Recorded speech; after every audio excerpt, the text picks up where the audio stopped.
নমস্কার সকলকে। বইমেলার এই সন্ধ্যায় স্বাগত। আমরা বসে আছি এই সময় স্টলে 198 নম্বর স্টল। বইমেলার 4 নম্বর গেট দিয়ে ঢুকে একটু এগোলেই এই স্টল দেখতে পাবেন আপনারা।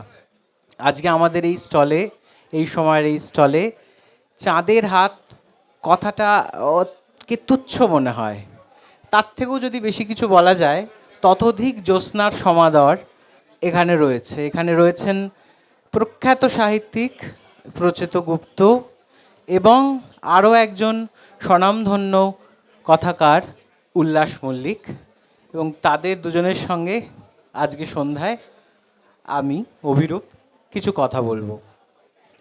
প্রধানত কথা বলবো বইমেলাকে ঘিরে, তাদের লেখালেখিকে ঘিরে, দুজনের জীবনকে ঘিরে, জীবনের অভিজ্ঞতাকে ঘিরে। তা আমি প্রচেতদাকে দিয়ে শুরু করি। প্রচেতদা এক্ষুনি বলছিলেন যে বইমেলাটা অনেক বেশি গানের আসর হয়ে যাচ্ছে, তো সেইটা দিয়ে আমরা শুরু করি যে আপনার ছোটোবেলার বইমেলা। আপনি একটি সাক্ষাৎকারে বলছেন যে আমি ভেবে নিয়েছিলাম আমার বই যতদিন না বেরোবে আমি এই বইমেলার আসবো না। সেই বইমেলা আর আজকে 2026-এর বইমেলার ফারাকটা কোথায়? ধন্যবাদ তোমাদের। এই সময়কে আমি ধন্যবাদ জানাই আমাকে এখানে এনে বসানোর জন্য এবং কিছু বলতে দেওয়ার সুযোগ।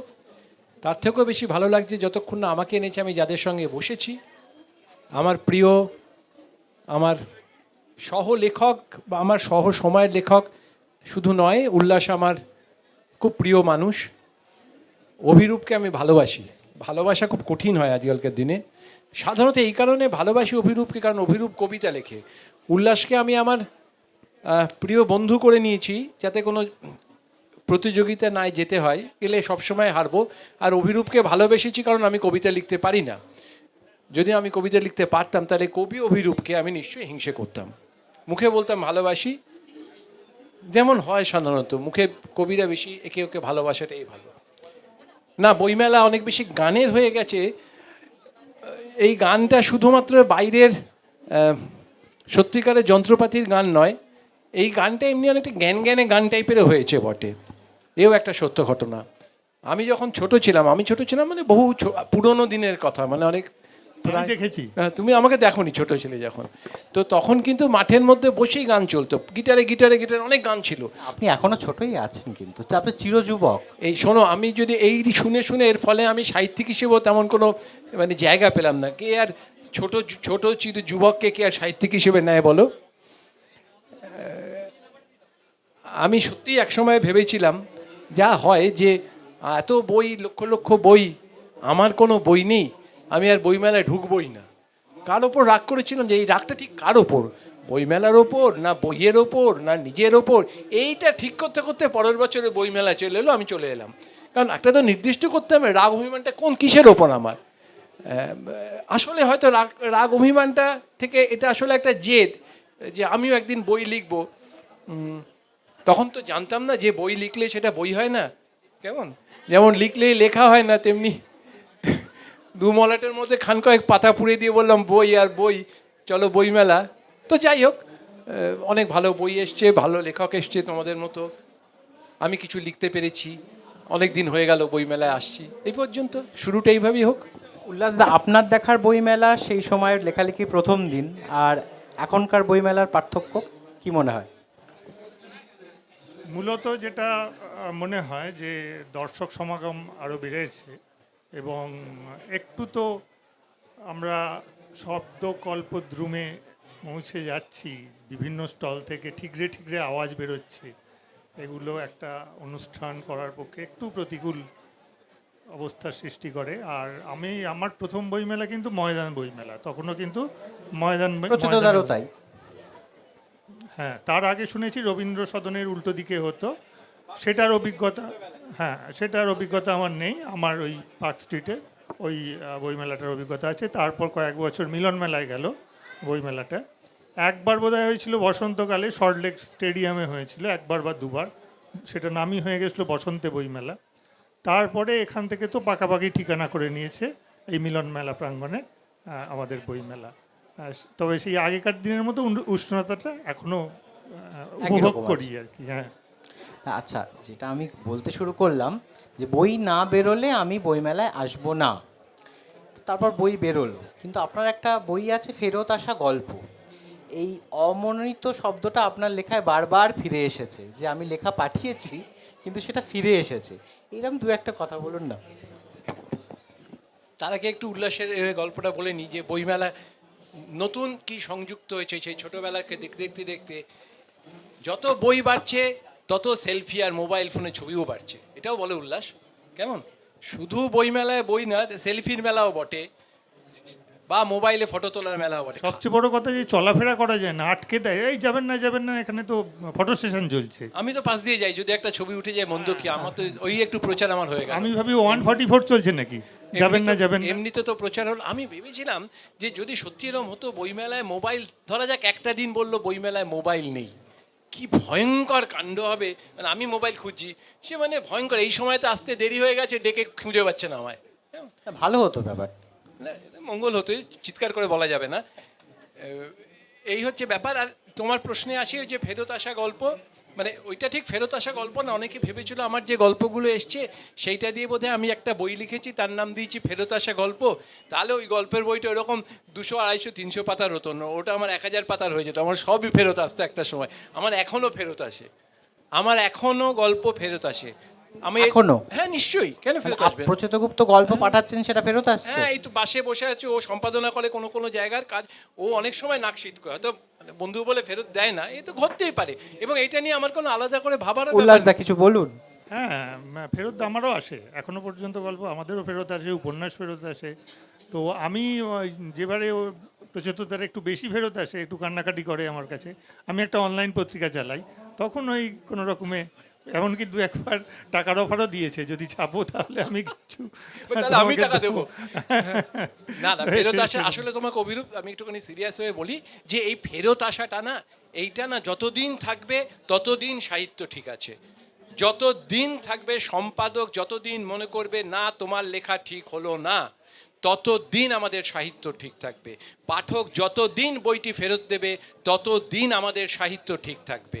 যতক্ষণ না হয়তো হাতে ফেরত দেবে না, মনের দিক থেকে ফেরত দেবে। আমি একটা কথা মজা করে বলি, যে আমি আজও সকালে বলছিলাম যে আমি যাই, পাঠকরা ফোন করছে বই ফেরত দেবে, এইটা যদি আসলে হয়তো হাতে হাতে ফেরত দেয় না, মনে ফেরত দেয়, আমার বই ফেরত দেয় না কেউ, আমার লেখা সম্পাদক ফেরত দেয় না কেউ, আমি একটা বিরাট বড় ব্যাপার হয়ে গেছি, এইটাতে সাহিত্য কিছু হয় না। হবে তো একটা জায়গা তো ভালো না লাগলে বলবে, তবেই তো ভালো লাগলে সে আসল কথাটা আসবে।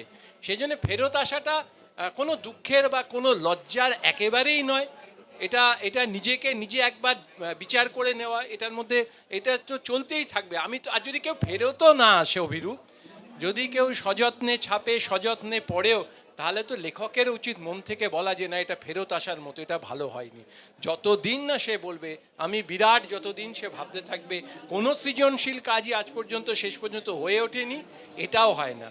একজন বিজ্ঞানী যেমন বারবার বসে থেকে কাজ করেই যায়, কাজ করেই যায়, কাজ করেই যায়, সাহিত্যিকেরও তাই হওয়া উচিত, অনেকটা অবধি, অনেকটা পর্যন্ত। আচ্ছা, আমি একটু একটা অংশ পড়ি। সাজগোজের বাক্স, প্রচেতদার নতুন বই বেরিয়েছে দেশ পাবলিশিং থেকে। তো তার ভূমিকার একটু ছোট্ট অংশ পড়ছি। প্রচেতদা লিখছেন, অনেকে বলেন বেশি লেখা মোটে ভালো নয়, কম লিখলেই ভালো লেখা হয়। আমি পরীক্ষা করেছিলাম, ভালো লেখার লোভে একবার টানা 6 মাস কিছু লিখলাম না। 7ম মাসে যেটি লিখলাম সেটি সম্পাদক শুধু অমনোনীত বলে ফিরিয়েই দিলেন না, 1 লাইন লিখেও দিলেন। বোঝাই যাচ্ছে আপনি অনেকদিন লেখালেখির মধ্যে নেই। মাস 6 হাত পাকিয়ে তারপর প্রকাশকের জন্য পাঠাবেন, শীত পড়েছে সাবধানে থাকবেন। এটা কি আদৌ সত্যি?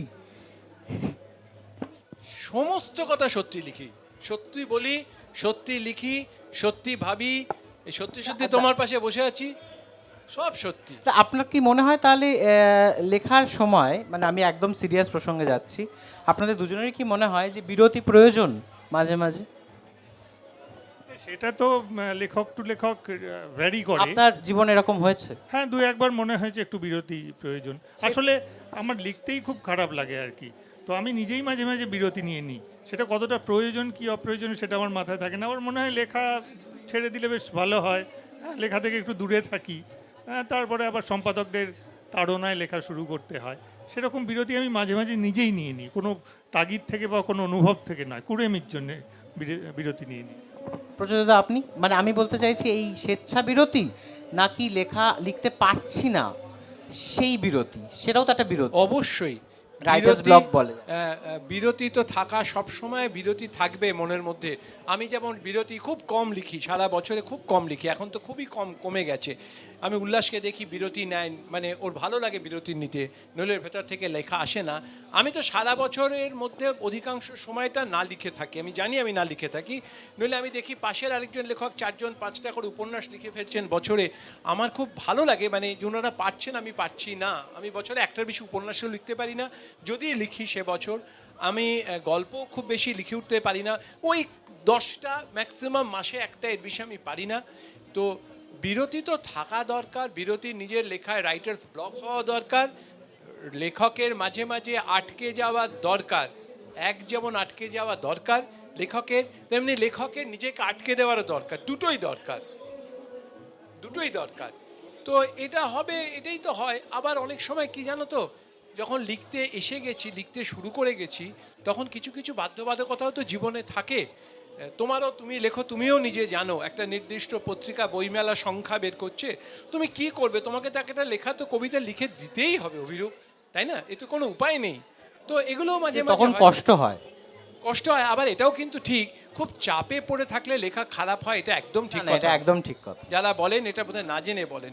খুব চাপে এক রাত জেগে ভালো লেখা হয়, 1 বছর ধরে লেখাটা হয় না, মুহূর্তেই হয়ে যেতে পারে। মুহূর্তে হয়ে যেতে পারে। এটা তো একটা নিয়মের মতো, এটা তো কোনো বাধা ধরার এই নেই, রোজ পড়তে হবে এর মতো ব্যাপার না। আপনি অনেক জায়গায় বলেছেন যে উপন্যাসের থেকে গল্প লিখতে আপনার অনেক বেশি ভালো লাগে। যেন আমি আমি অনেক গল্প লিখলাম বলে ঔপন্যাসিক হিসেবে আমি কদর পেলাম না। এই গল্প লেখার আর উপন্যাস লেখার মধ্যে যে সূক্ষ্ম বিভাজনের আনন্দটা কি? না, আমি গল্প লিখেও কদর পাইনি, মানে শুধু উপন্যাস গল্প লিখি বলে উপন্যাসে কদর পাই, লেখক হিসেবেই কদর পেলাম না। তো তুমি বলছো কদর, তা কিন্তু আমার যে বক্তব্যটা সেটা হচ্ছে, গল্প সবসময় আমার কাছে মনে হয় আমার কাছে অনেক তীব্র, অনেক তীক্ষ্ণ, অনেক আনন্দদায়ক এবং অনেক যন্ত্রণাদায়ক একই সঙ্গে হয়ে আসে। সেটা কি তার আয়তনের? না না না, আয়তনের জন্য শুধু বলে নয়, আয়তনের জন্য বেশিরভাগ সময় আসে। আবার কোনো কোনো উপন্যাস লিখতে আমার খুব ভালো লেগেছে, সে তো পরে প্রসঙ্গে এলে হয়তো বলবো। আমার গল্পের মনে হয়, গল্প হচ্ছে আমার কাছে, মানে ও ওর ওর ওর ও আকার, এতে চেহারায়, অমুকে হ্যান ত্যান, যে খুব বিরাট ব্যাপার এমনটা নয়, কিন্তু ও যেন, মানে বললাম না, খুব তীক্ষ্ণ, যেটুকু আসে ও খুব তীব্র, ছুঁচের ফলার মতো আসে। মানে একেবারে হয়তো মানে গায়ে বরফের কুচি পড়ে যদি কুচি হয়, সেটাও যেমন তীব্র, যেমন বৃষ্টির ফোঁটা, কি খুব অনেকটা ব্যাপার, তার থেকে তো জলে পুকুরে ডুব দিলে অনেকটা ব্যাপার হয়, কিন্তু বৃষ্টির ফোঁটা পড়ার যে আনন্দ, তুমি পুকুরে ডুব দেওয়ার সে আনন্দ কখনো এক হতে পারে না। ফলে আমার এটা সবসময়ই মনে হয় যে গল্প আমি যখন লিখতে যাই, আমার তখন মনে হয় গল্পের সঙ্গে আমি আসলে দাবা খেলছি। আপনি লিখেছেন এটা? আমি অনেক জায়গায় লিখেছি, একবার গল্প আমাকে দিয়ে আমার গুটি কাটছে, একবার আমি গল্পের গুটি কাটছি, করতে করতে কে জিতবো কে হারবো বুঝতে পারি না। গল্প আমার বন্ধু, গল্প আমার শত্রু, আমি তারে পারি না এড়াতে। কিন্তু ঠিক কোন মানে আমাদের তো জীবনটা ভাসমান মুহূর্তের একটা সঞ্চয়। কোন মুহূর্তটাকে মনে হয় যে এই মুহূর্তটাকে নিয়ে একটা গল্প লিখতে পারি, বা এইটা একটা গল্পের মুহূর্ত, এরম কি মনে হয়, নাকি লিখতে বসলে গল্পই আপনাকে নিয়ে চলে? না, আমি ওরকম ভেবে চিনতে যে লিখি তা নয়, যে এটাই মুহূর্ত। আমি তো কোনো রকমভাবে যা দেখি তা লিখে উঠতে পারি না। সেটা যদি অবচেতনে কোনোভাবে ছাপ ফেলে, কোনো জায়গায় কোনো চিহ্ন ফেলে, কোনো জায়গায় কোনো টোকা মারে, দরজায় কড়া নাড়ার মতো কড়া নাড়ে, তখন হয়তো লিখি।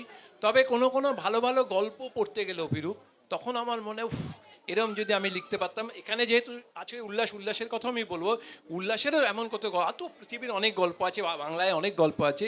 এই দুদিন আগে উল্লাসের একটা গল্প, খুব বারবার আমি উল্লাসকে ফোন করে বলেছি, কেমন কিরুকে নিয়ে একটা গল্প, হেডমাস্টার মশাই নম্বর বদলে যাওয়ার গল্প, কেমন, বা আমপাড়ার গল্প, আমি বলছি এখানে আছে হয়তো, এইসব পড়লে মনে হয় একটু লিখি, আমিও পারবো। উল্লাসদা আপনার?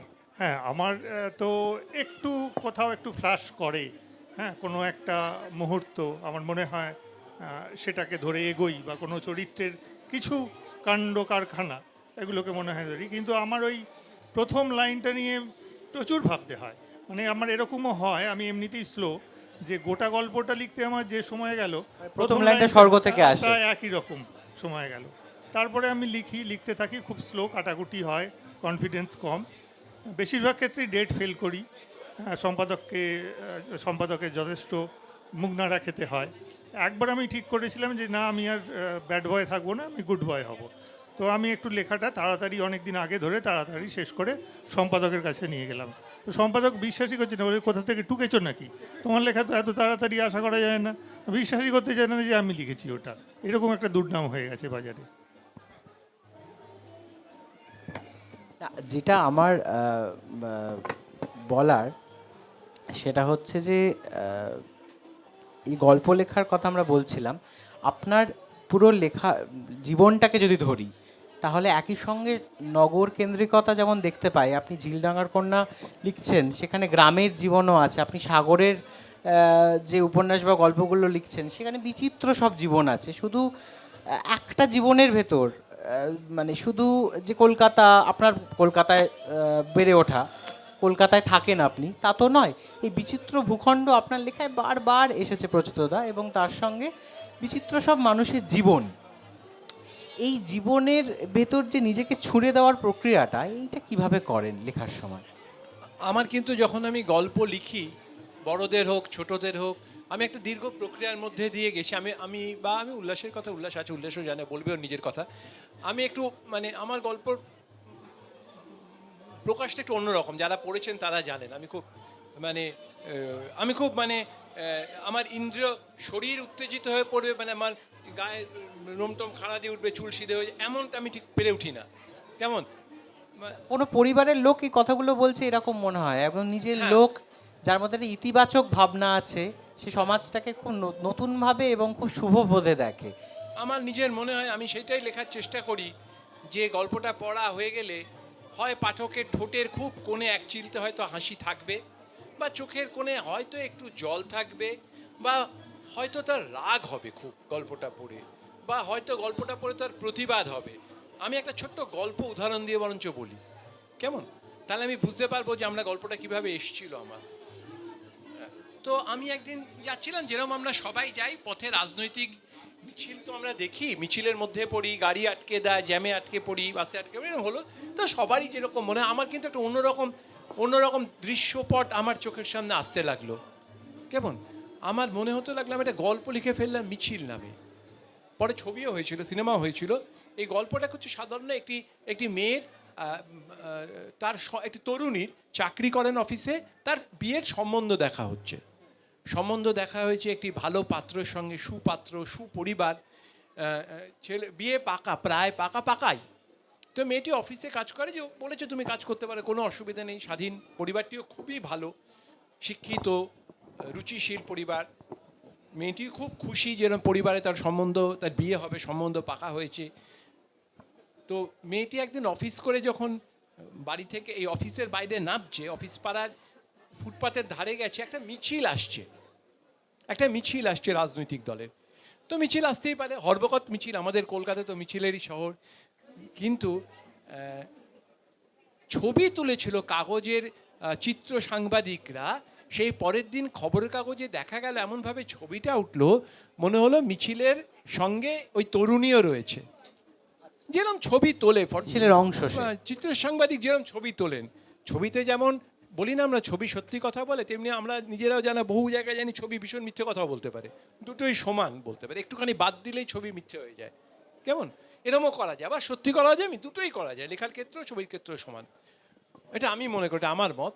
তো এবারে কাগজে বেরোলো যে একটি তরুণী মিছিলের সঙ্গে হাঁটছে ইত্যাদি প্রভৃতি। প্রথম ওর যে বাড়িতে সম্বন্ধ হয়েছে সে বাড়িতে খবর হই পড়ে গেল।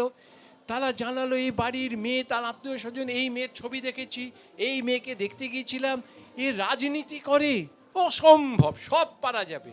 যে মিছিলে হেঁটে রাজনীতি করে তাকে বাড়ির বউ করা যাবে না। খবরটা এলো বাবা মার কাছে, তো বললো কী ব্যাপার, এরকম হয়েছে? বলে এরকম হতেই পারে, মিছিল যাচ্ছিল, আমি যাচ্ছিলাম, তো কি হয়েছে? কিন্তু যত ব্যাপারটা বাড়তে লাগলো, ঘন হতে লাগলো, তখন মিছিলটা মেয়েটির মধ্যে না একটা মান অপমান, একটা নিজের বোধ তৈরি হতে থাকলো, নিজের সম্মান বোধ তৈরি হতে লাগলো, যে আমি কোথা দিয়ে হাঁটলাম, আমি কিভাবে হাঁটবো, সে অন্য লোকে বলে দেওয়ার কে। ও বললো না আমি এই সম্বন্ধ, ওরা তারপর বুঝলো ভুলটা, যে না এটা ফটোগ্রাফার তুলেছে, এটা তরুণী ওই মিছিলে ছিল না, আমরা এই বিয়েটা হবে। যখন জানালো, যেদিন জানালো, তখন তরুণী তার বাবাকে বলল যে বাবা এই বিয়ে আমি করব না। যারা আমার মিছিলে যাওয়ায় প্রশ্ন তোলে, এই বিয়ে আমি করব না। আমি গল্পটা যখন শেষ করছি, সেদিন পরের দিন যেদিন ও বিয়েটা ভেঙে দিয়েছে, ওরকম একটা ভালো সম্বন্ধ, ও নেমেছে, নেমে যথারীতি দেখছে আরেকটা মিছিল যাচ্ছে। এবার আর তরুণী ফুটপাতে দাঁড়ালো না, ও সত্যি সত্যি মিছিলটায় নেমে পড়লো, ও মিছিল দিয়েই হাঁটতে হাঁটতে চলতে লাগলো। এখানে আমি গল্পটা শেষ করি। তো আমি নিশ্চয়ই মিছিল দেখেছিলাম কোনো, কিন্তু এই ঘটনাটা তো দেখিনি। আমি যখন গল্প লিখতে বসি তখন তো এসব আমি ভাবিনি। ওটা আমার অবচেতনের ভাবনা, ওটা আমার নিজের অন্য দিকের কোনো একটা জায়গার কল্পনা হতে পারে। যদি এরম থাকতো, যদি এরম একটা তরুণী থাকতো যে দাঁড়িয়ে বলতে পারতো যে আমি কারোকে কৈফিয়ত দেবো না, আমার কাজ আমি করব, এইটা ভাবতে ভাবতে আমার মিছিলের সঙ্গে যুক্ত হয়ে গেলাম। এইভাবে গল্প তৈরি হয়। গল্প যে আগে থেকে ভাবলাম, আগে থেকে করলাম, এইভাবে খুব একটা হয় না গো, মানে কেউ হয় না। এবং আমার যেটা ভালো লাগে প্রচেততার গল্প সম্পর্কে বলতে গেলে, যে খুব অ্যাবসার্ড কিছু জিনিস ধরেন প্রচেততা, এবং তারপরে আচমকাই হয় সেটা, হ্যাঁ আচমকাই সেটা ঘটে। আচমকা, এবং সবচেয়ে বড় কথা অ্যাবসার্ড। যেমন আমার একটা গল্পের কথা মনে আছে, যেটা বৃদ্ধ বাবাকে তার ওই সে ছেলেরা প্রতিষ্ঠিত, ছেলেরা যথেষ্ট খরচাও করতে পারবে, সেই গ্রামের বাড়ি, গ্রামের পরিবেশটা সে ফিরিয়ে দেবে। হ্যাঁ, তো হ্যাঁ তো সেইটা আর কি ইভেন্ট ম্যানেজমেন্ট দিয়ে সেইভাবে তৈরি করা হলো। ঠিক সেই রকম একটা ছাগলছানা, সেই রকম একটা ভাঙা পুকুর ঘাট, এই সমস্ত ছিল। মানে এই ভাবনাটা তো সত্যিই তাই, এই ভাবনাটা তো কিছু দৃশ্য দেখে আসার কথা নয়। এই যে ভাবনাটা, যে তা ছেলেরা ভাবছে যে বাবাকে সেই সময়টা ফিরিয়ে দেবে, হ্যাঁ, এই ইউনিকনেসটা আছে প্রচুরতার গল্পে, যেটা আমাকে খুব টানে আর কি। আপনার গল্প লেখার এরকম কোনো মুহূর্ত উল্লাসদা? হ্যাঁ, আমার গল্প লেখাও তো এরকম আছে, সেই পাঠকরা বলতে যেটা পারবে। আচমকা রাস্তা থেকে, যেমন সুভাষ মুখোপাধ্যায় বলতেন আমি রাস্তায় হাঁটলে কবিতা পাই, অনেকদিন তো হাঁটতে পাচ্ছি না, তাই আমি কবিতা লিখতে পারছি না, শঙ্করবাবুকে একটা জায়গায় বলেছেন। তো সেরকম হ্যাঁ, সেরকম হয়।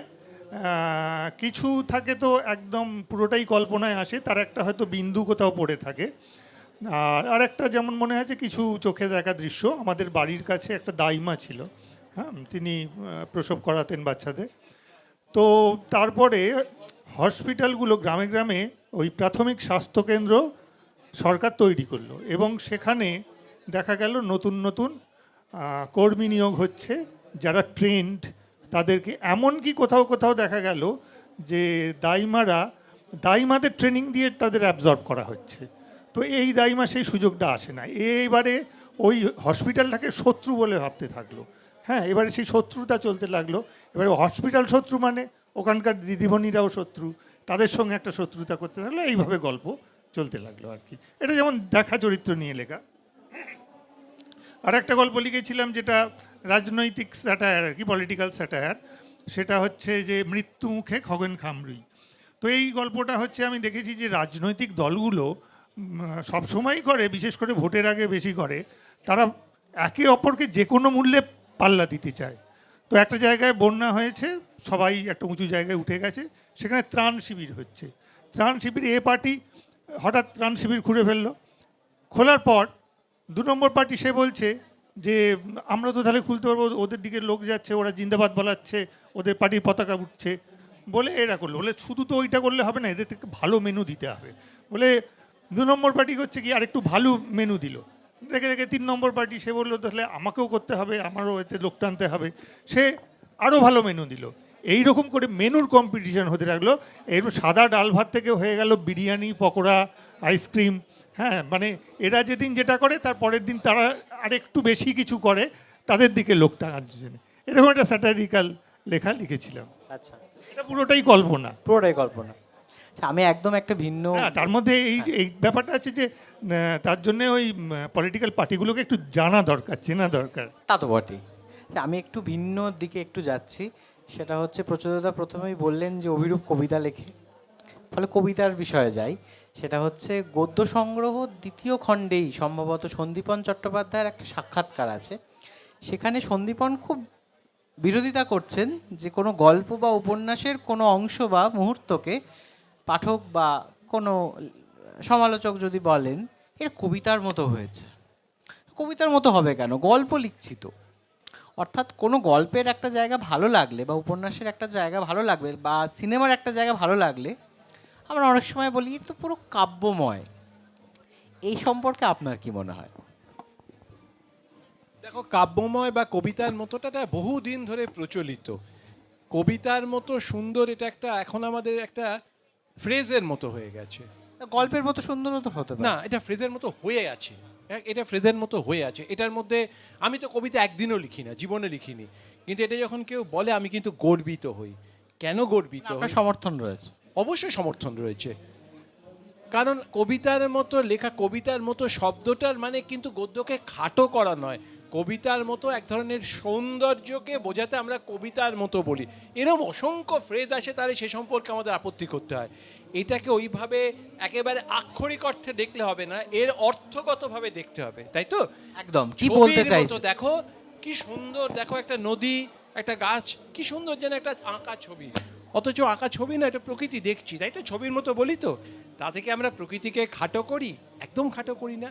ছবির মতোটা এটা একটা মুখে বলা, এটা একটা তাকে বিশেষণ দেওয়া হচ্ছে। এই বিশেষণটা গৌরবের আমার কাছে, আমার কোনো লজ্জার ব্যাপার কোনো জিনিস। আমি আমাকে কেউ বললাম তো খুব আনন্দ পাই যে কবিতার মতো লাগছে, কোনো অসুবিধা নেই তো। এটার মধ্যে কোনো কোনো মানে এটা তো অনেকে রেগে যান কিন্তু প্রচুরতা, অনেকে তারা কি ব্যাখ্যায় বোঝেন, আমি তো ওই ব্যাখ্যায় বুঝি না। এটা তো দেখো, রাগ আর একটা, যেমন উল্লাস আমার ওপর রেগে যায়। উল্লাসে রেগে যান আপনি হ্যাঁ, প্রচুরতার উপর? মাঝে মাঝে তো রাগি। রেগে যান। মাঝে মাঝে একটা দুটো রাগের ঘটনা বলুন। হ্যাঁ, এত গল্প ছাপানোর জন্য ছকছক করে। ছকছক করে, হ্যাঁ, রাগ তো হয়। আমি আবার রেগে যাই যে কিছু নয়, মানে যেটা থেকে আমি এত ভালো লিখি বলে মনে মনে জানি, এমন একটা গল্প ছাপলো আমার 3টে উইকেট একসঙ্গে ফেলে দিয়ে চলে গেল। একটা ছোটদের গল্প, যে গল্পটা একেবারে মানে কিছুই নয়, মানে পড়তে বসেইছি আর কি এমন হবে, আমার পিছন দিকের যে 10-15টা গল্প লিখেছি সব 3টে উইকেটে ফেলে দিয়ে চলে গেল। এই কাণ্ড করে রেগে যাই। এখন রেগে কেউ যেতেই পারে, রেগে গেলেও গল্পটা তো খারাপ হবে না, বলে তো লাভ নেই। কেউ রেগে গেল যে আমাকে কবিতার সঙ্গে তুলনা করছে, এইটা বললে তো তার গদ্যটা খারাপ হবে না। আর সত্যি কথা দেখো, কেউ রাগ করুক আর কেউ রেগে যাক, আমি কবিতা আর ছবি আঁকিয়েদের আমার থেকে অনেক অনেক ওপরের বড় প্রতিভাধর বলে মনে করি। এটা আমার কিছু করার নেই, হয়তো আমি আঁকতে পারি না বলে। যারা ছবি আঁকতে পারেন, যারা শিল্পী ছবি আঁকেন, এবং যারা কবিতা, আমার মনে হয় যদি কারুর হাতে এরকম ক্ষমতা আছে, আমি জানি না এরকম সত্যি কোনো ক্ষমতা আছে কি না, যে মানুষকে শ্রেষ্ঠ সম্পদ দেব, তাহলে সেটা কবিতা আর ছবি আঁক, এটা আমার মনে হয়। গান গান তো তাও দেখো গলা থাকতে হবে, আমার ব্যাচের ল্যারেন্স ফ্যারিংসিস এইসব, এগুলো অনেক না, সুরের একটা সুরটা না খানিকটা ফিজিওলজিক্যালও ব্যাপার।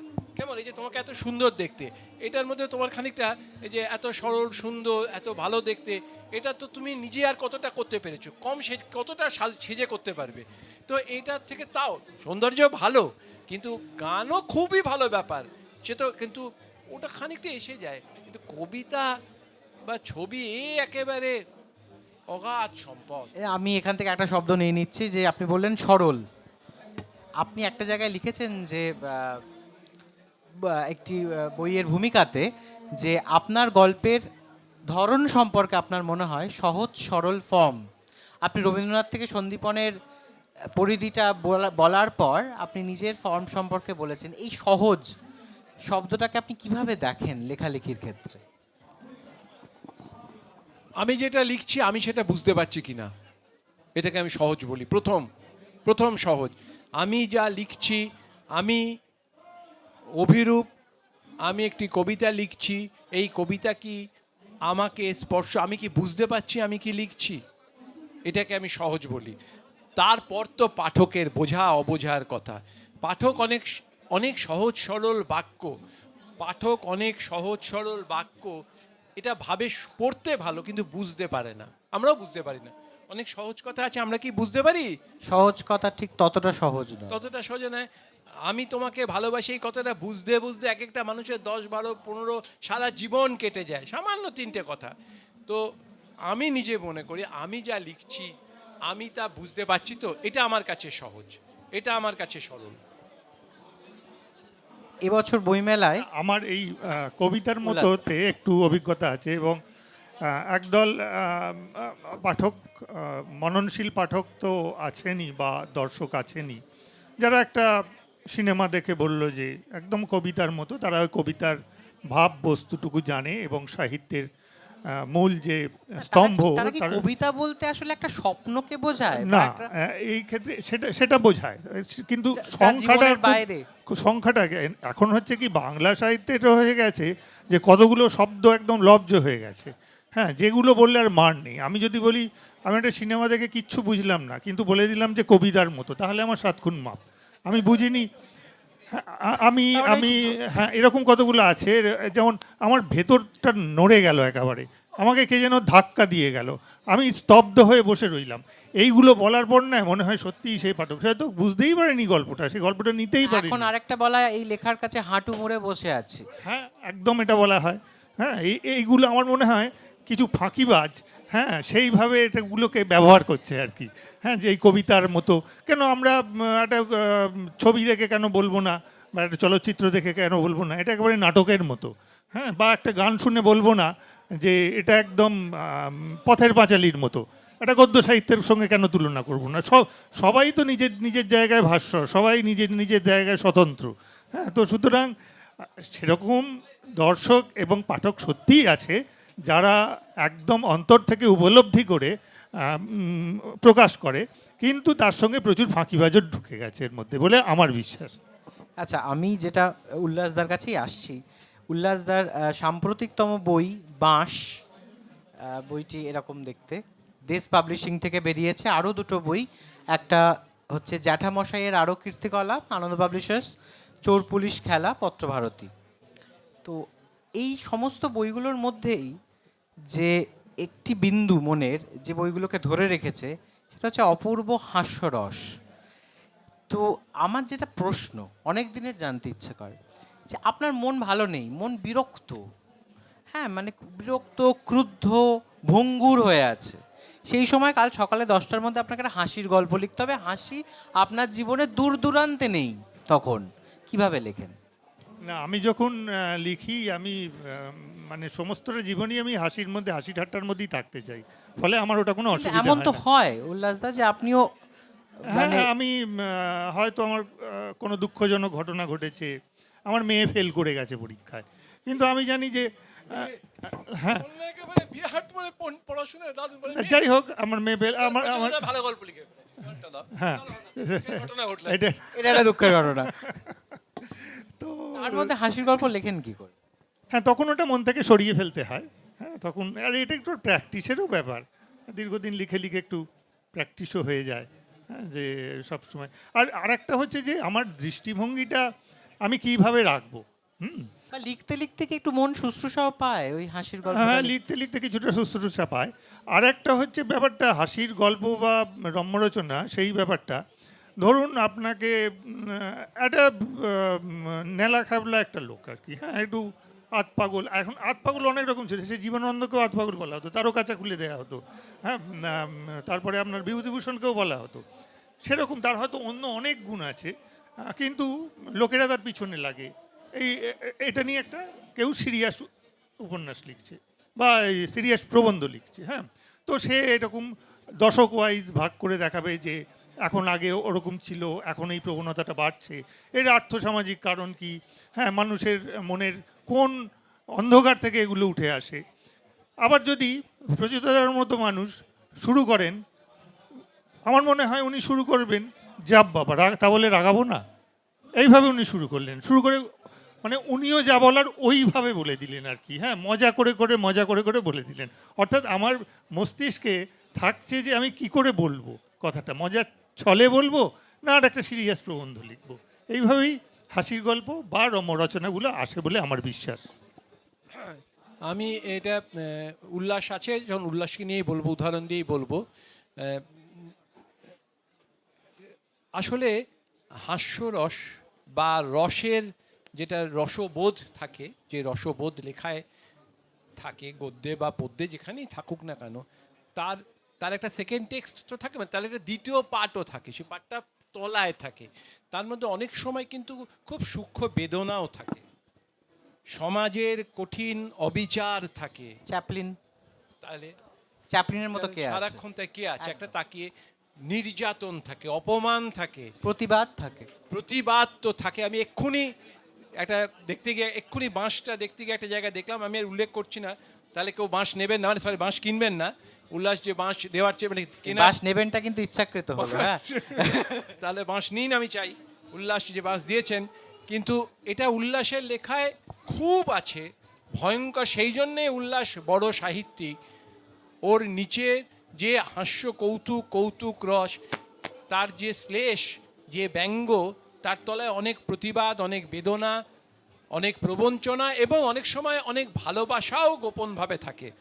সেই জন্যে সেই লেখাটা সাহিত্যপূর্ণ হয়। ছ্যাবলামি হওয়া, স্ট্যান্ড আপ কমিটি, কিছু কেউ মনে করবেন না খারাপভাবে, আমি একটা জোকস বলে হাসালাম। আমি একটা মানে যেটাকে আমি আর রসিকতা করলাম, ঠাট্টা রসিকতা, যেটা একজন লোক যেতে যেতে পড়ে গেলেন হোঁচট খেয়ে, তাতে আরেকজন দেখলে সেটাও একটা হাসি। আবার অন্যরকমভাবে আবল তাবল পড়েও একটা হাসি। হাসি মানেই যে ভালো হবে এমন ভাবার কোনো কারণ নেই।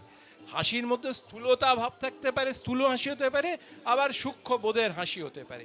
সেইটা সাহিত্য হচ্ছে কি না এত আমাদের বাংলার আছে। আমি তো মনে করি বাংলায় এই সময়, আমি এটা বিশ্বাস করি, অনেকেই মনে করেন, প্রকাশকরা, পাঠকরা তো মনে করেন যে এই সময়ের অন্যতম শ্রেষ্ঠ মানে রসবোধ সম্পন্ন লেখক আমাদের সঙ্গে আজকে বসে আছেন। হাসির উল্লাস। না, তবে প্রচেততার ওই কথাটা আমার সত্যিই খুব ভালো লাগলো, যেটাতে উনি বললেন যে হাসির পেছনে কিন্তু অনেক বঞ্চনা, অনেক লাঞ্ছনা। সেই জন্যেই হিউমারের অনেক সংজ্ঞা আছে, তার মধ্যে একটা সংজ্ঞা হচ্ছে we shed a drop of tear before we cease to smile. অর্থাৎ আমাদের হাসিটা শেষ হবার আগেই দুফোঁটা চোখের জল আমাদের পড়ে যায়। সেই কথাটাই প্রচেততা একটু অন্যরকম করে, যে সত্যিই তাই, হাসির লেখার পেছনে অনেকটা বেদনা থাকে, অনেকটা অপমান থাকে, লাঞ্ছনা থাকে, কোথাও যেন একটু চোখের জল বেরিয়ে আসে, সেটা শেষ করার পর। মিলেমিশে থাকে। মিলেমিশে যায়। কিন্তু প্রচুর আমার যেটা প্রশ্নটা আপনার কাছে নিয়ে আসছি একটু, সেটা হচ্ছে যে আপনার মনের অবস্থান সেদিন কি ভিন্ন হয়ে আছে? হ্যাঁ, ধরুন মানে একদম অন্য হয়ে আছে, আপনাকে একটা প্রেমের গল্প লিখতে বলা হলো, প্রেম নেই আপনার ভেতর, এই অবস্থাতে আত্মসম্পাদনা করেন কি করে নিজের মনকে? খুবই ভালো বলেছো, শুধু উপমাটা একটু মানে উদাহরণটা একটু অন্যরকম হলো। আমার মনে সবসময় প্রেম আসে, প্রেম নেই কিন্তু আমরা এরকম দেখে বুঝতে পারি সেটা। এরকম জীবন, এরকম দিন যেন আমাকে না কাটাতে হয়। কেমন এই শিক্ষা আমার থেকে আমার অনুজ প্রতিম, আমার সহ লেখক উল্লাস বলেছে, মনে সবসময় প্রেম রাখবেন।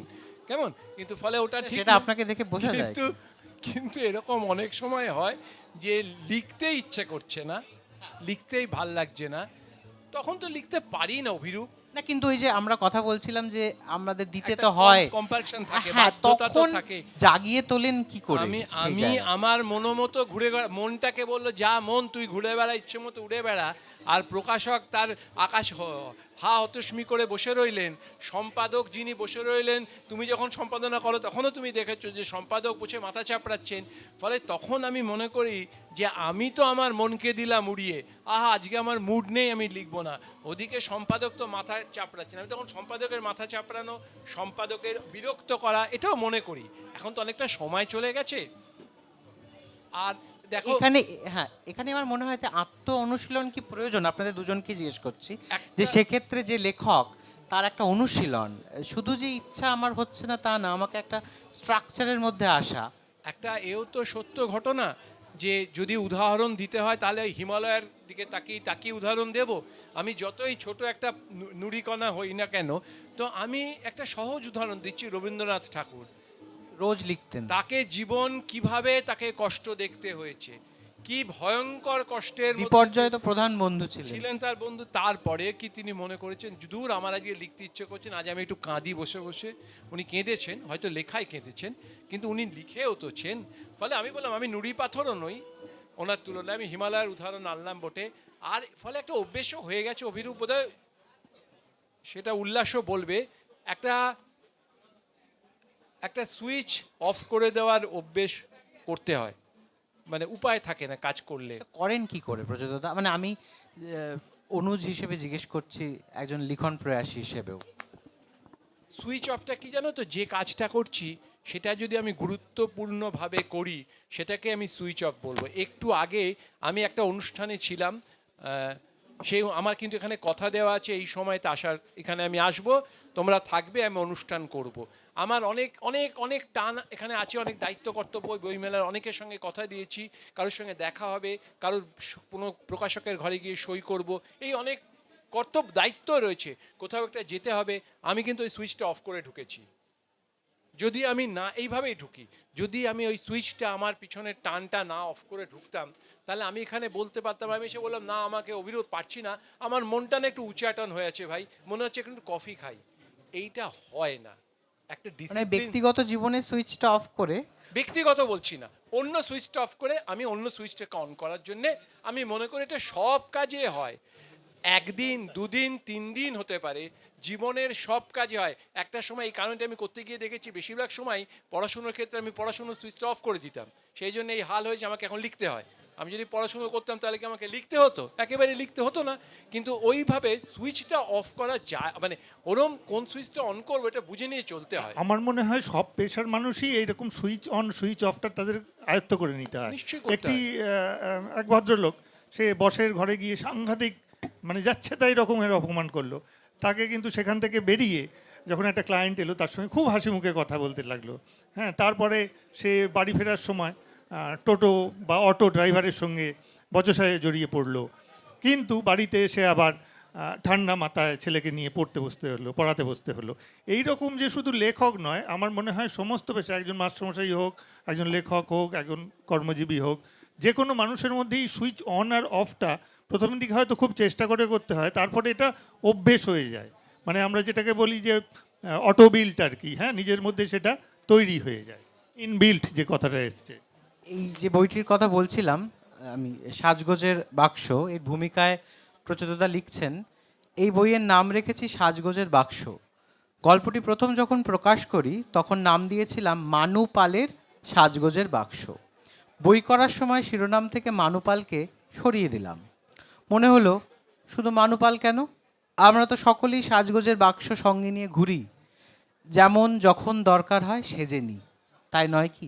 তো এটাও তো তাহলে সেই সাজের কথাই বলছেন এক অর্থে। এখন যে আপনার যে চরিত্রটা বইমেলায়, আর যাকে সুইচ অফ করছেন সেটাও তো একটা চরিত্র, সেটা আরেকটা প্রচ্ছদগুপ্ত, আপনি আরেকটা প্রচ্ছদগুপ্ত, এখন অন্তত আগত 2 ঘন্টা।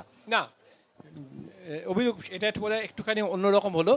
আমাদের মনের মধ্যে তো অনেকটা, আমার মধ্যে অনেকগুলো প্রচলিত আছে, যেমন অভিরূপের মধ্যে অনেকগুলো অভিরূপ আছে, অভিরূপের মধ্যে অনেকগুলো, উল্লাসের মধ্যেও আছে। আপনারা যারা শুনছেন, যারা দেখছেন, এখানে যারা আছেন, সবার মধ্যে অনেকগুলো আছে, অনেকগুলো মানুষ মিলে একটা মানুষ হয়।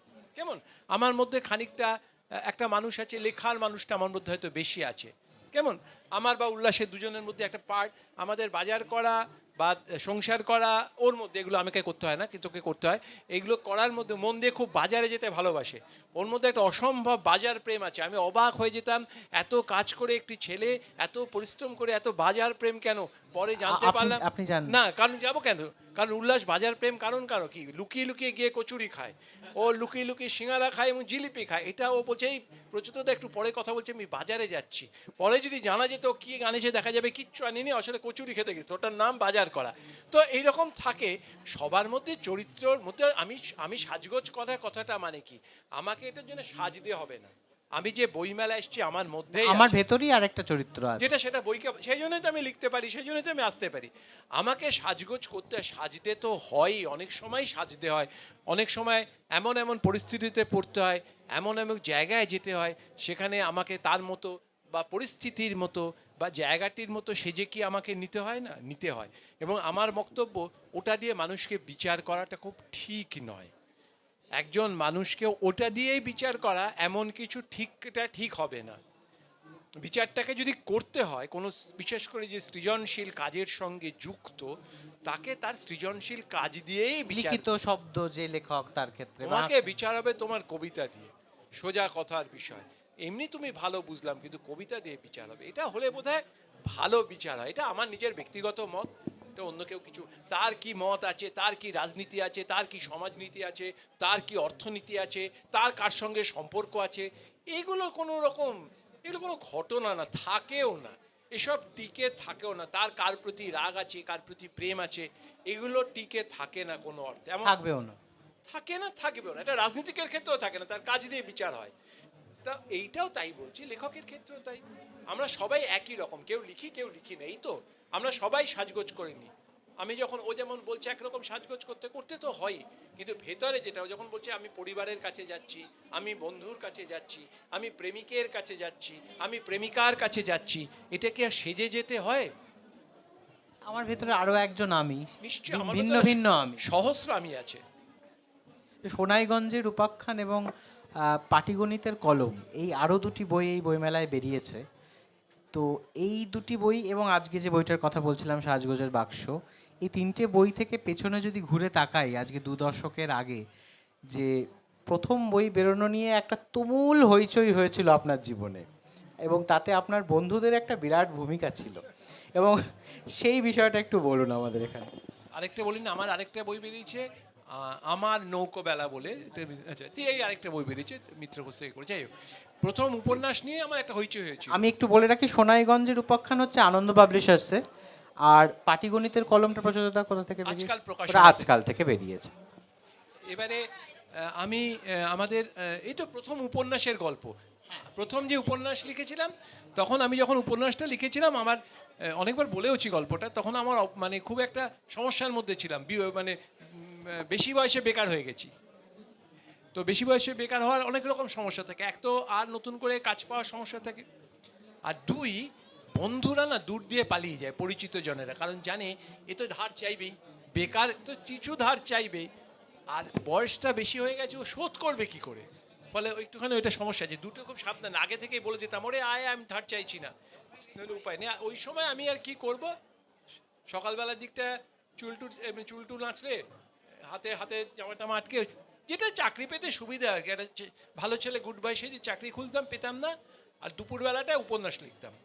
মানে লিখতে শুরু, প্রথম উপন্যাসটা উপন্যাস জানতাম না, লিখতে শুরু করলাম। সাগর বলে একটা চরিত্র ফাঁদলাম, ফেঁদে ভাবলাম যে সাগর নামে একটা লিখি, যে ছেলেটার কাজ নেই, চাকরি বাকরি করে না, এরম লোকের কাছে, যার কোনো ক্ষমতা নেই, কোনো রাজনৈতিক লোককে চেনে না, অলস মূলত কিছুটা। অলস, সে কি কোনো মানুষের উপকারে লাগবে, এইটা ছিল আমার মূল কাজ, এটা লিখতাম। তো এই লেখা হলো, যাকে লিখে টিকে ফেললাম, লিখে ফেলে সবাইকে, প্রকাশকদের ফোন করলাম, সমস্ত এইসব যারা বই প্রকাশক, তাদের ফোন করার পর তারা নিজেরা ফোন ধরে বললেন আমি নেই, আমি আজকে অফিসে নেই, আপনি কে বলছেন, আপনি আসবেন না। ঠিকই করতেন, আমি হলেও করতাম তাই। ফলে বই ছাপার কোনো উপায় নেই, নিজেরাই ধরলেন ফোনটা। নিজেই ধরে বলতেন যে আমি নেই, আমি তো চিনতাম না তাদের, স্বাভাবিক। আচ্ছা, পরে এদের সঙ্গে আপনার নিশ্চয়ই দেখা হয়েছে? তাদের সঙ্গে দেখা হ্যাঁ, শুধু হয়েছে না, হ্যাঁ। পরে তাদের সঙ্গে আমার এত তারা ভালোবাসা পেয়েছি, বই না ছেপে কেমন, এর সঙ্গে কোনো সম্পর্ক নেই। এই গল্পটা বলেছেন কি হ্যাঁ, তার?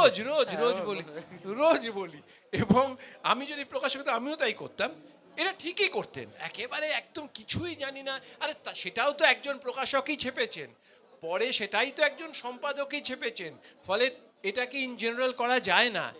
আজকে তুমি আমার সঙ্গে যে ব্যবহারটা করছো, আগামীকাল ব্যবহারটা বদলে যেতেও পারে, এটাই তো আমাকে দেখার বিষয়, এটাই স্থির ধরে রাখা তো খুব সাধারণ কাজ হবে, তাই না? তো যাই হোক, তখন বন্ধুদের ডাকলাম, বললাম সবার মিলে পয়সা চাঁদা তোল, আমি বই ছাপি, উপন্যাস ছাপি, তাহলে আমার খুব নাম হবে, খ্যাতি হবে, আমার কেউ আটকাতে পারবে না, পুরস্কারও পেয়ে যাবো, বিরাট বড় ব্যাপার হবে। তোমার মতো নয় যে দুম করে নিজে পুরস্কার পেয়ে যাবো, এমন নয়, পুরস্কার পেয়ে যাবো বই চেপে ভাবলাম।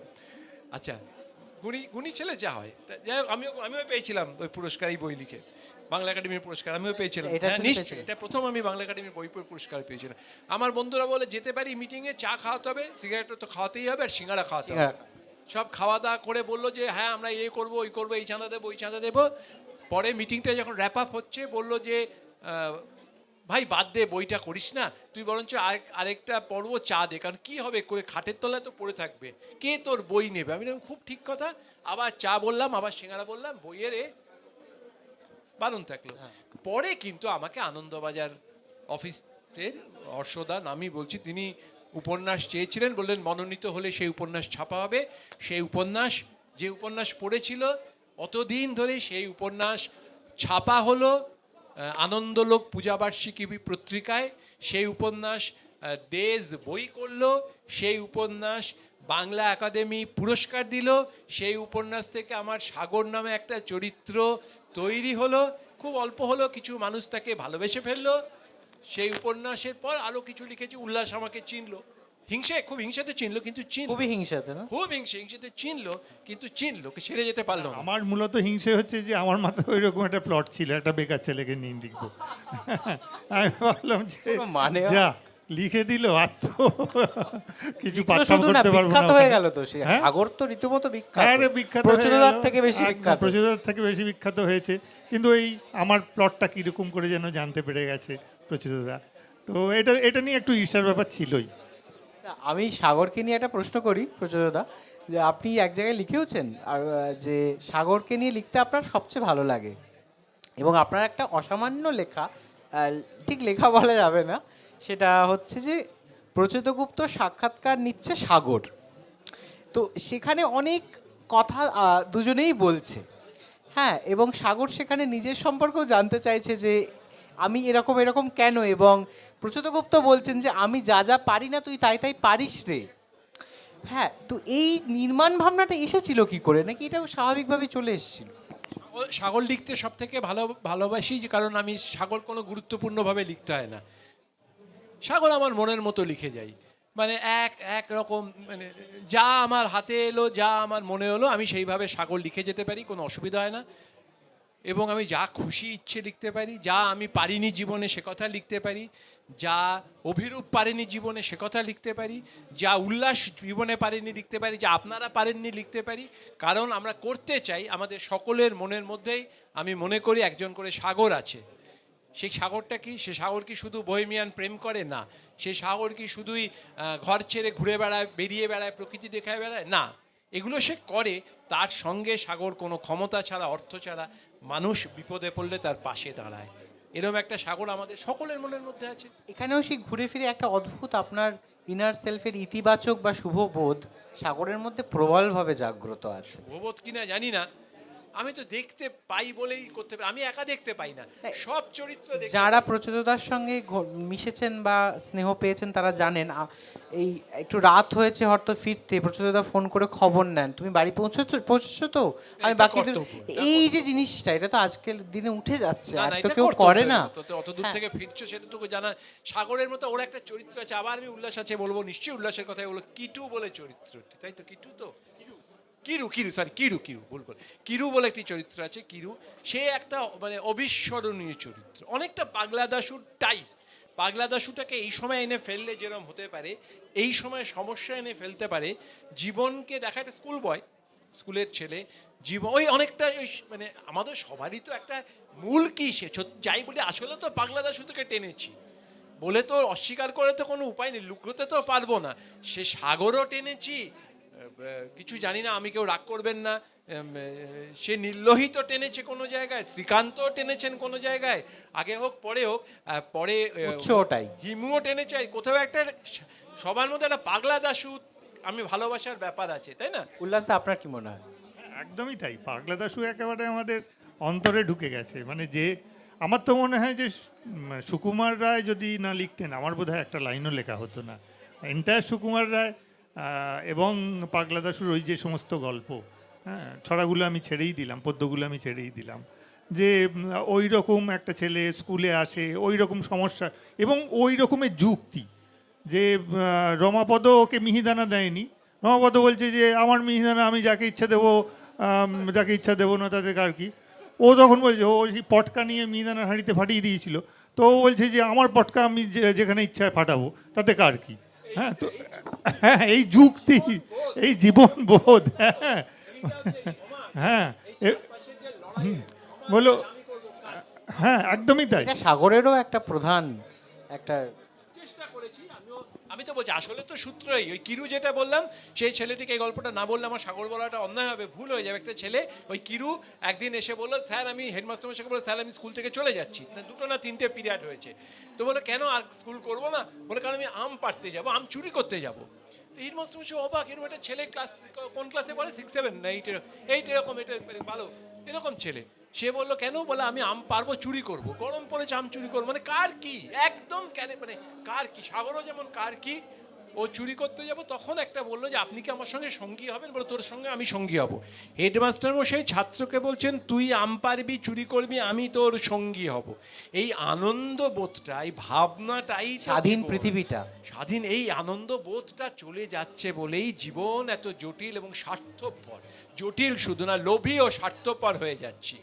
লোভী এবং স্বার্থপর জীবনে এসে দাঁড়াচ্ছি। তারপরে ভদ্রলোক হেডমাস্টার মশাই কি গেলেন ওর সঙ্গে আম চুরি করতে? না, তাকে একটা অঙ্কের মার প্যাচে ফেলে দিলেন। ওটা পড়ে আমার মনে হয়েছিল, যিনি পড়েনি গল্পটার নাম উল্লাস, মনে নেই তোমার, কিরু আম নাকি না, এই এই গল্পটা মুহূর্তে মনে নেই। যে কোথাও খুঁজে পড়বেন, আপনারা যারা দেখছেন পড়বেন, যারা এখানে আছেন পড়বেন, বুঝবেন বাংলা গল্প কে বলে আমরা বাংলা গল্পে কোথায় পিছিয়ে আছি। সে তো পিছিয়ে নেই, বুঝতেই পারছি আমি, একদমই পিছিয়ে নেই। আমার শেষ প্রশ্ন যেটা, সেটা হচ্ছে যে আজকে যে ছেলেটি বা যে মেয়েটি বইমেলায় ঢুকছে, দুজনকেই প্রশ্ন করছে এটা, যে এবং ভাবছে যে এই বইমেলায় আমার একটাও বই নেই, যতদিন না বই বেরোচ্ছে আমি এই বইমেলায় আসবো না। সেই নতুন লিখতে আসা, সে গল্প হোক, কবিতা হোক, প্রবন্ধ হোক, ছেলেটি বা মেয়েটির প্রতি আপনাদের কি বক্তব্য?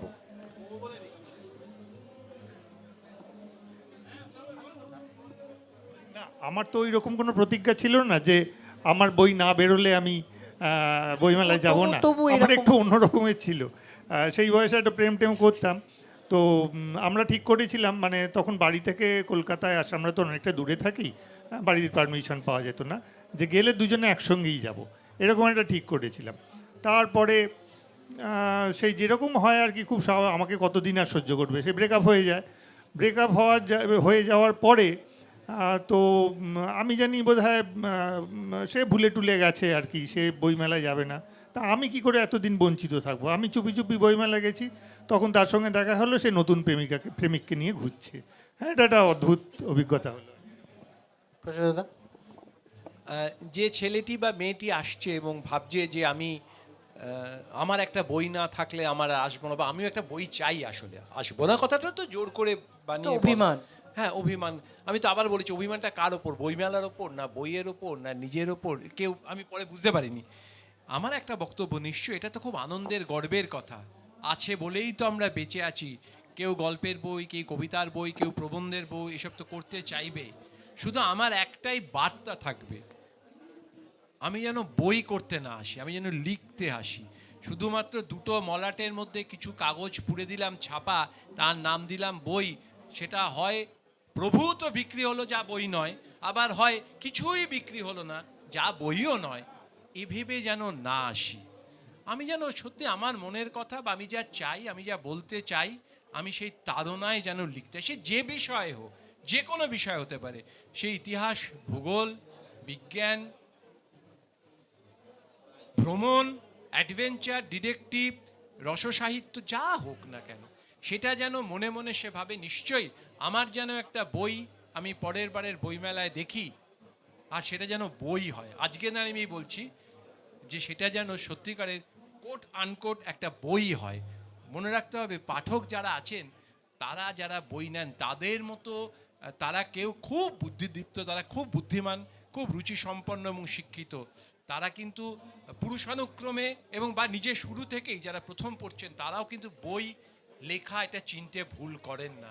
তাদের একবার ঠকানো যায়, দুবার ঠকানো যায়, বইয়ের নামে অন্য কিছু দেওয়া যায়, কিন্তু সেটা হবে না। তোমরা এসো, তোমরা তরুণরা আসবে, তরুণরা লিখবে, অজস্র বইতে ভরে যাবে।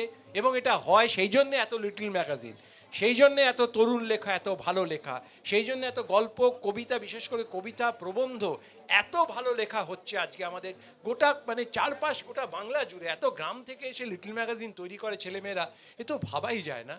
কিন্তু মনে রেখে, এটাই আমার অনেস্ট থাকতে হবে, এটা কোনো জ্ঞান দেওয়া নয়, আমি একটা পরামর্শও দেওয়া নেই, এটা আমার অভিজ্ঞতা বলছে। আমি বই করব এবং বইয়ের মতো বইই করব। আমিও এটা খুব বিশ্বাস করি যে দুমলাটের মধ্যে থাকলেই সেই বইটা, সেটা বই হয় না, সেটা হয়তো বই হয়, কিন্তু আমিও চাই যে দুমলাটের মধ্যে যেটাকে ধরেছি, তার মধ্যে যেন একটা প্রাণের স্পন্দন থাকে, একটা হৃদয়ের একটা কি বলবো, স্পর্শ থাকে। এখন সব কিছুকে যদি বই বলি, এটা তাহলে তো টেস্ট পেপারও খুব বড় বই, হ্যাঁ, তো আমরা তো সেগুলোকে বই বলতে পারি না। হ্যাঁ, তো সেই জন্যে আমি চাই যে ওই দু মলাটের মধ্যে থাকলেই সেটাকে বই বলবো না, অবশ্যই তার মধ্যে আমি থাকবো। হ্যাঁ, পাঠক যেন সেই মলাট উল্টে আমার সঙ্গে যেন কথা বলতে শেষ পারে। কথা আমি বলবো, তারপরে ও কোনো কথা বলতে পারবে না। তোমার তো প্রাণের স্পর্শ লাগবেই, তুমি এত প্রেমে, তুমি একটা প্রেমিক মানুষ, প্রতি গল্পে তোমার প্রতি কাহিনীতে শুধু হৃদয় আর প্রেম আছে, তোমার তো থাকবেই। এত রসবোধকে এমনি এমনি আর বলা যাবে না, নিয়ম নেই, নিয়ম শেষ। কিন্তু কিন্তু উনি বলেছেন উনি সারাক্ষণ প্রেমে আছেন।